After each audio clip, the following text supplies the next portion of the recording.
All right, said Tony. Let's get crack-a-lacking on this before I have to go take my evening pasta to train. Yes, sir, Leo. Let's get crack-a-lacking. The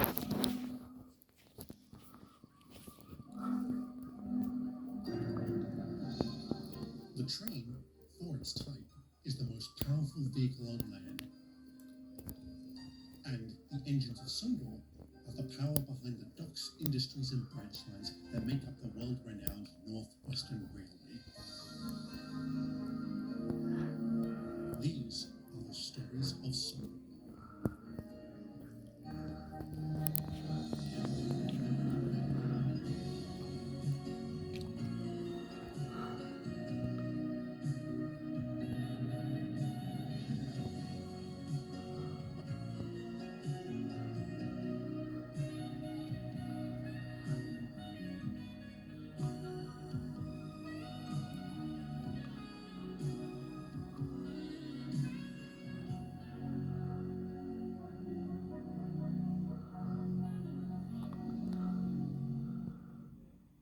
Every business, big or small, has its risks.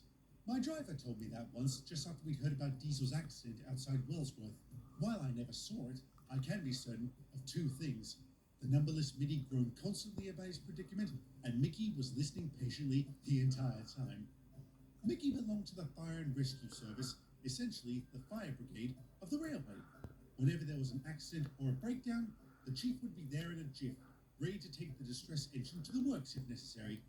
And in the event of a trackside fire, Mickey and his water trucks would respond with all due haste. Mickey was widely respected by both middies and nor'easters, as he belonged to neither. He was independent, charged with helping any engine who needed it, regardless of their livery. There were times he could be a little gruff, however, as he took his responsibility very seriously, often giving ponderous lectures to those of us who had mishaps. But who could really blame him? After all, he was largely the reason why Sodor's railways were so safe to travel, with just about every engine having needed his help at least once. It all started with Thomas puffing down the Farquhar branch with Annie and Clarabelle in tow. He was just passing the old mill when he spotted smoke in the distance and feared the worst. Oh no! Thundering towards the Black Pillar, he was relieved to find Mickey already at the scene. All right, good work there, lads. Ah, Thomas, just in time to witness a successful drill. A drill? Oh, that's a relief. I thought it was the real thing. Ha ha. Even if it was, this motley crew would have it good and sorted in no time. Isn't that right, lads? Yes, sir. So, what are you up to, Thomas? Sounds like Annie and Clarabelle are mighty full. Oh, we are, Chief. Aren't we, Clarabelle? Indeed, Annie, fit to burst. The way you two carry on sometimes, you'd think you weren't built for carrying passengers. Oh, you can be so thoughtless sometimes, Thomas. Yes, they are full. I'm taking a load of workers to the new harbour being built near Elsbridge. Oh, how's that going? Top, since we don't have to deal with the middies. Oh, you companies and your rivalries. Well, I better get going. Nice work, Chief. Stay safe, Thomas. Elsbridge Harbour was a project conceived under the Sodor Construction Scheme, a government initiative aimed at creating jobs for the depression-racked island, which it did, especially for us nor'easters. I must say it didn't take long for this place to take shape. That it didn't, dear Percy. It always amazes me how quickly they build things these days. You're certainly right about that. I can remember how it took 2 years for the main line to be extended all the way to Arsborough. At the time, we thought that was fast. When do you think this place will be open for business? Soon. They need to do some serious dredging to allow for deep-drawed ships to approach first. They'll be starting on that as soon as Thomas gets here. Speak the devil's name and he appears. Ah, Thomas, so good of you to come. Yeah, sorry I'm a little late. Got held up with Mickey in the fire drill he was conducting. Ah, that Mickey, we would be lost without him. You're certainly right about that. Leave Annie and Clarabelle, Thomas. There's a line of trucks next to the station. Could you bring them over here, please? No worries. Hang on, wasn't James meant to be here? An hour ago, yes. I don't know what's keeping him. Perhaps he wouldn't leave the shed without a 6 coat of polish. Only 6? He must be cutting back then. But as it turns out, it wasn't James's vanity causing delays, but rather the turntable he needed to use to get out of Carlton Yard. It had jammed while it was being aligned to his siding. While the workmen struggled to repair it, our number 5 was fuming. Oh, this is ridiculous. Take it easy there, James. How can I possibly take it easy when I'm running late? Mrs. Starr is going to have a fit. He can't possibly blame you for this. Don't be so sure. James couldn't get on the turntable fast enough when it was finally fixed, but he would suffer another delay as Douglas was using the very track he needed to access his train. Oh, you've got to be kidding me. Hey, Douglas, hurry it up. Don't get snippy with me, James. I've got my own work to worry about. Well, do it quickly. I'm running late. That's not my problem. Not yet, it isn't. Oh, you want to be like that, do you? You smarmy little... Oh, that's gone and done it. Well done, you idiot. If I didn't already know you were incompetent, I'd think you did that on purpose. Oh, yes, that's exactly right. I jeopardized my record just to inconvenience you. Hear that, lads? Dougie's a saboteur. Shut it, you lot. I'm in no mood for your lift. Good thing I still have plenty to give. That doesn't surprise me in the slightest. It took a bit of frisking around before James was finally able to back down onto his train, as Douglas's derailed trucks didn't block off the siding he needed to get to. What are you smirking at? Oh, I just realised there's a silver lining to all this. Oh, aye, and what would that be? Then you have to explain this to Mickey. Have fun. Savouring his rival's misfortune another moment, James set off as fast as he could. Our number 5 tore down the main line at a fantastic speed. Dare I say, he gave Gordon a run for his money, appearing as a crimson blur to all those he passed. I'm sorry to say this fantastic speed was what led to the incident. He was going so fast that the axle box on one of his trucks started to overheat and spark. In the darkness of the tunnel, the guard noticed this and threw on the brakes. Oh, what now? After inspecting the truck, the guard reported his findings to James and his crew. In his opinion, they could still go on, but they would have to do so at a very slow pace or risk damaging the truck further.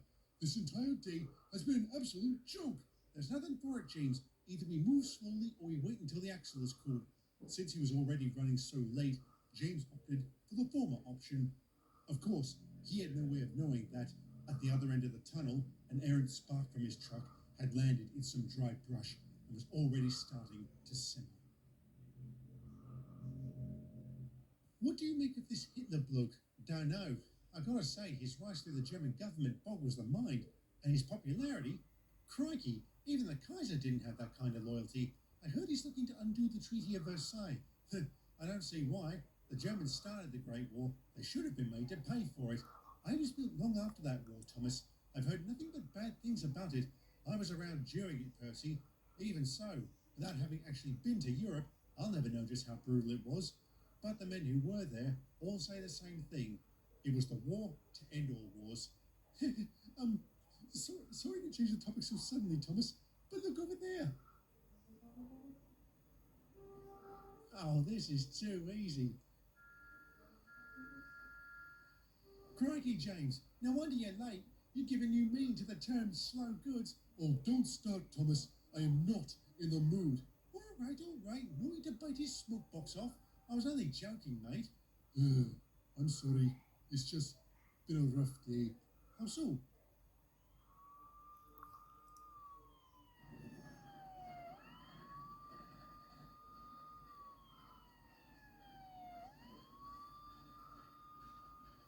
Blimey, what do you think that was about? If it involved Mickey, his water trucks, and his siren, I got a pretty good idea. Yes, it was indeed the fire caused by James's sparking truck, which was quickly spreading. Fortunately, Lily happened to be nearby to raise the alarm, with Mickey arriving in short order. Thank goodness you're here, Chief. That fire's quickly spreading. Damaged power pole, I see. A solar electrical been notified. Yes, sir. And they've shut off the power. All right, lads, go to work. Like they had practiced 100 times before, the firemen spilled out of the works coach and took hold of the hoses bolted to the underside of the water trucks. Like the well-oiled machine they were, they set to work dousing the flames.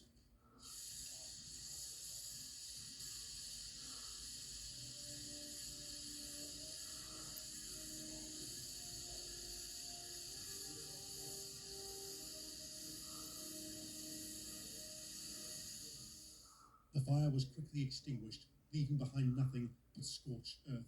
Good work, lads. Top form as always.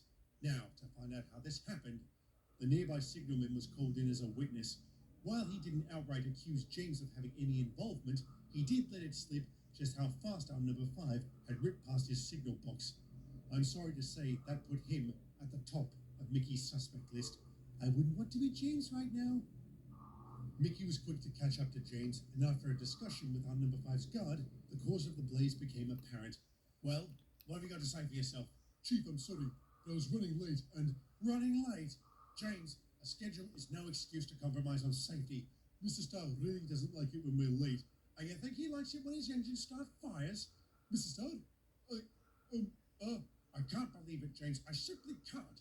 How could you let this happen? Sir, with all due respect, you're always telling us how important it is we keep to our schedules. James, that day Edward was late. What was his reason? A broken down lorry, sir. Was that his fault?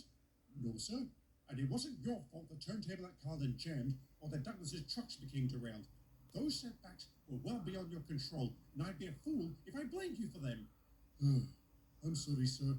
Mr. Starr, James's actions have caused severe damage to the power grid.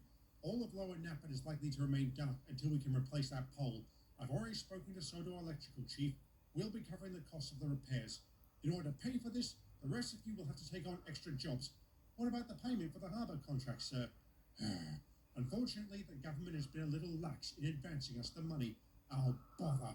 I know, Thomas, but we have to deal with it. James, you'll be working at the mines until further notice. Yes, sir. I am very disappointed in you, and so you should be. The following week was absolutely grueling for us nor'easters. James was stuck at the mines with the teasing trucks for company, while the rest of us had to undertake extra jobs on top of our own work to pay for the damage. What made it worse was that Diesel had apparently been nearby during the exchange with Mickey and Mr. Starr, meaning the rest of the minis found out in short order and were quick to give us grief. You look quite smashing with those trucks, Gordon. Oh, be quiet. What the... Oh. Is something wrong, Gordon? There's plenty wrong, Percy. Forcing an express engine to pull trucks. What an indignity. What a blemish on the LNER. Oh, you poor thing. Spare me the impudence, Percy. You're not the only one to suffer, you know. Me and Thomas have shunted just about every truck in the island twice over. Thomas and I. Oh, whatever. Where is your partner in cheek, anyway? I think he's at Wellsworth. Thomas was indeed at Wellsworth Yard, which had been upgraded as part of the Soto construction scheme, but not by us. Okay, almost there. Just one last... Whew. Finally. Now I can catch my breath. Hello, Thomas. Oh, bother. I don't think he's happy to see us, Diesel. I think you're right, Colin. Look, I've had a hard week. Last thing I need is for you two to give me grief. All I said was hello. No need to get all fired up. I don't get it. Oh, shut up. So, what do you think of the yard, Thomas? I think it's beauty, ain't it? All made possible by the superiority of the LNS. Your mob did this? Oh, that explains why half the points didn't work at first. Oh, yeah? Well, forget it. I ain't wasting the effort on you. Come on, Colin. We're out of here. All right, Diesel. Let's... Achoo! Oh, excuse me. I told you to get your smoke box cleaned out. It is now good and empty. That was a given beforehand. Bout up, Thomas. Come on, Colin. Let's leave this member of the Firebug Brigade to his work. Firebug, eh? Let me tell you. Wait, stop. Oh, yeah? Why should I? Because your trucks are on fire. What? Oh, bother. We need to do something before the shed goes up. Don't worry, Diesel. I'll push the train out. Colin, don't.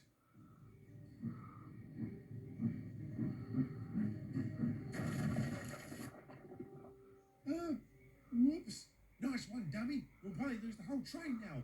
It's worse than that. There are 2 tar wagons back there. If they go up, half the yard will go with it. What do we do? I know what I'm doing. As fast as they could, the 3 engines retreated to the far side of the yard, the fire quickly spreading along the train. Reaching a safe distance, the workmen followed suit. But after the foreman did a head count, he discovered a problem. Wait, where's Cooper? I last saw him near the water tower. Bother. We have to go back and look for him. Are you nuts? It's too dangerous. Fine. I'll go back and look for him. You stay here where it's good and safe. I will. And if you get blown up, don't expect me to cry for you.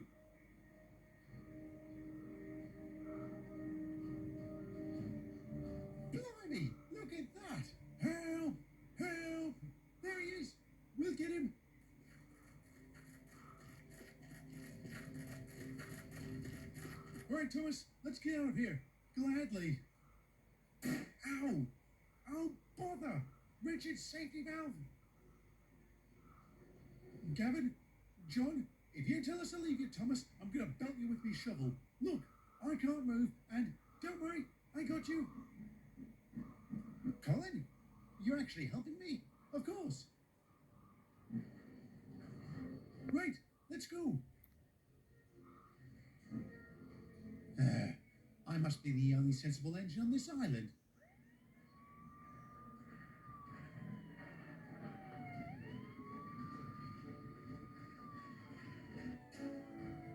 Come on, you two, get out of the way. Careful, Chief. There are tar wagons in that shed. Right, thanks, Thomas.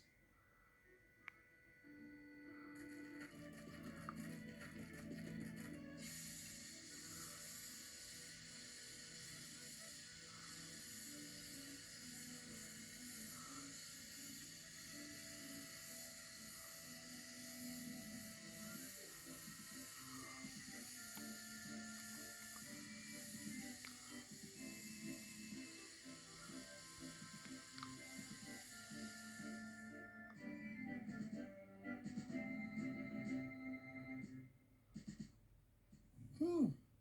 Glad that's over. That could have ended very badly, and it wouldn't have happened at all if not for the actions of a certain dim-witted tank engine. Don't worry about it, Colin. You were trying to do the right thing.